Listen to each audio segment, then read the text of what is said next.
Hello everybody, this is Greystoke Studio where OmniVibe work out of. I'm going to start by doing a general overview. There's the Mini Moog, that's the reissue. Then we've got the Mark 1 VP330 vocoder. Then we've got an Oberheim OB1. We've got a Prophet 5 Rev Point 3.2, which has been upgraded to 120 memories and MIDI. And then we've got a Prophet 5 Rev 3, which has been upgraded to MIDI, but it's still only got 40 memories. And to be honest, I did a comparison of the two Prophet 5s, and I think they sound pretty much exactly the same. There we have the Oberheim Expander.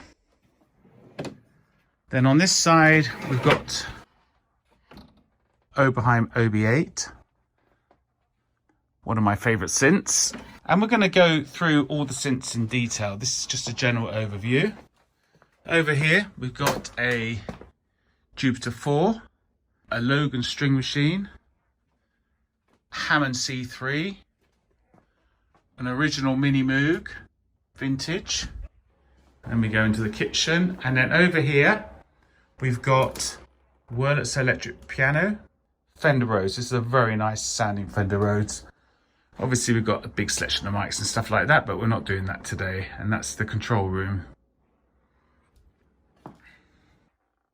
Next we have a Juno 106, the newer vocoder VP330, but this has got MIDI and lovely sounding. Probably not quite as warm as the other one.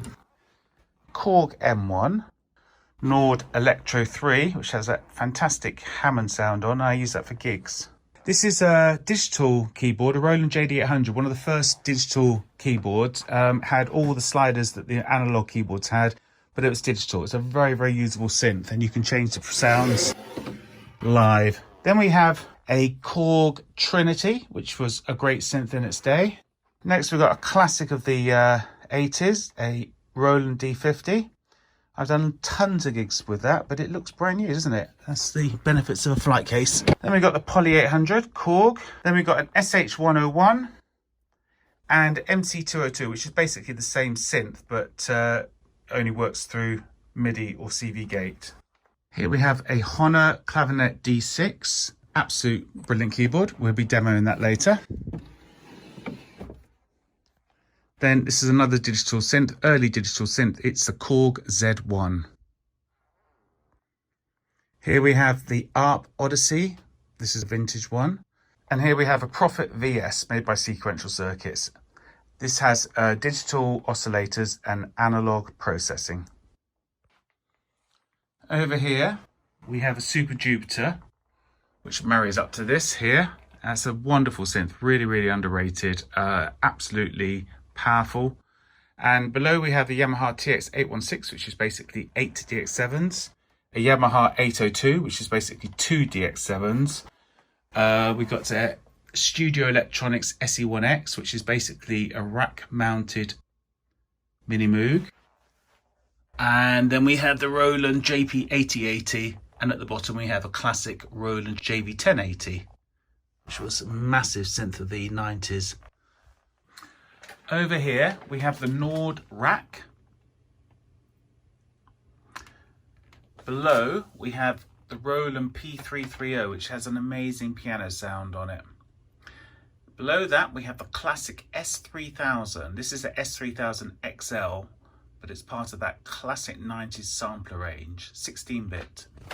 Below that, we have the Novation Supernova, which is a wonderful analog keyboard, but it's kind of not the original analog, but still a great keyboard. And below that we have the Novation Base Station, and we've got a Kenton Pro 4 MIDI CV gate converter. That's not used much these days. And next we have the Steinway Piano. This was made in 1908 and refurbished by Ian Gordon in 2013, and he's continued to maintain it every year, and he does a wonderful job. It was built in Germany. It's made of rosewood. The inside has been restrung and the board has been sandblasted and resprayed. The outside of the piano was left as is because I didn't want to be worried every time somebody breathed on it. And I like the original look of it.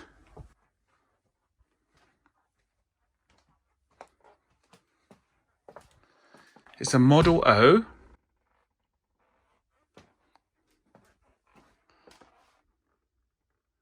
And it plays really well, and I'll be playing that to you later. It's got a mellow sound to it rather than a really bright sound.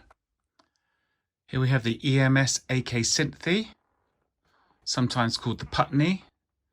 It was mistakenly called the VCS3 on the Dark Side of the Moon album by Pink Floyd. It sounds exactly the same as the VCS3, but it's in a handy suitcase.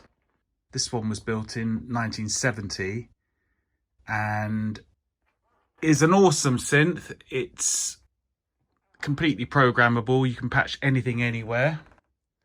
And we've got these matrix in the middle, which is famous. A little bit like the matrix on the early Moog synths and the ARP 2600.